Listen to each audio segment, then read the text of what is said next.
When you think about selling your home, you're probably picturing things like for sale signs, maybe some open houses. But what you don't see is this hidden war that's been raging behind the scenes. A real battle for control over how your property actually gets marketed. And today, we're going to dive right into it. It's a pretty simple question, right? But the answer? Wow, it's way more complicated than you'd think. Is it you, the seller? Is it your agent? Or is there some powerful, invisible system pulling all the strings? A system most people don't even know exists. We are pulling back the curtain on that power struggle today. So right at the very heart of this entire conflict is this one single entity that has been quietly setting the rules of the game for decades, and it's called the MLS. So, what is the MLS? Well, the easiest way to think about it is like an official, super private library, just for real estate agents. If a house is on the market, this is the place agents go to get all the official details. And for years, getting your home into this exclusive library was pretty much the only way to get in front of a massive audience of buyers' agents. Now, like any powerful institution, the MLS has rules, a lot of them.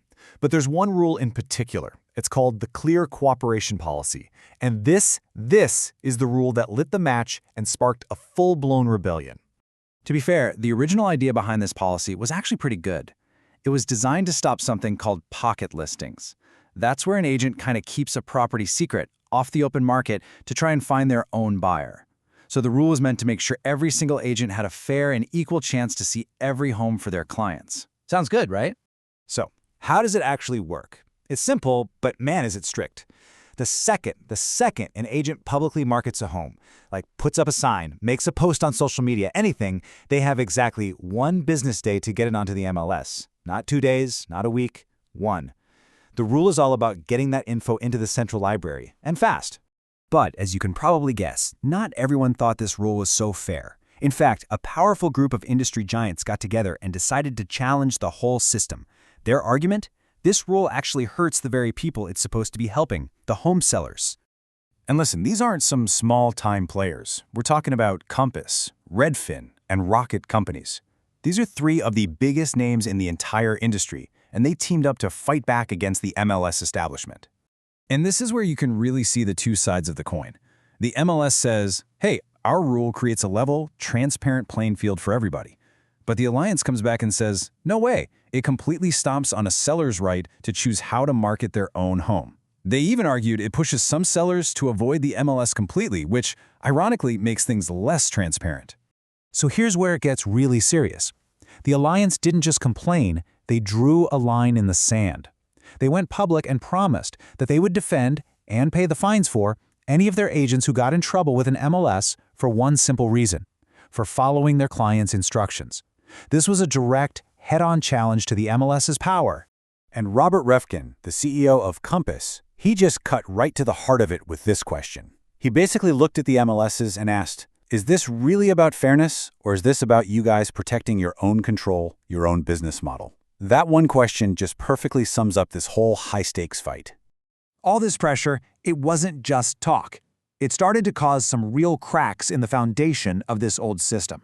And pretty soon, the first major domino started to wobble. And that domino? It was Zillow. Yeah, Zillow. The same company that for years had been a huge supporter of the MLS's strict policy. In what was a pretty stunning reversal, they announced they were changing their own rules. And that signaled a massive shift was coming. So Zillow's new policy basically says, look, listings don't have to be on the MLS to get on our site anymore. They just have to be publicly available, open for everyone to see. This might sound small, but it was huge. It meant, for the very first time, the MLS was just one way to market a home, not the only way. And with Zillow's move, you could just hear the cracking sound. The dam had broken. What started as a rebellion by 3 companies was about to become an industry-wide flood. All of a sudden, everybody wanted in on the action. Zillow launched a new pre-marketing tool with giants like Keller Williams and REMX. eXp Realty announced its own deals with other big portals. The biggest players in real estate were done waiting for permission from the MLS. They were just building their own roads. Okay, so what does this all mean for you? Because this isn't just a bunch of companies fighting. It signals a really fundamental change in who's holding the cards in a real estate deal. Really, the single most important thing to take away from all this is that the power is shifting. It's moving away from this centralized, rigid system, and it's moving towards you, the home seller. It's about giving you more options, more flexibility, and more choice in how your single biggest asset gets marketed to the entire world. And all of this leaves us with a really fascinating question for the future. Are we actually watching the decline of the all-powerful MLS? Could this be the beginning of a whole new era in real estate? An era where the seller, not some big organization, is the one who truly gets to call the shots? Well, I guess only time will tell.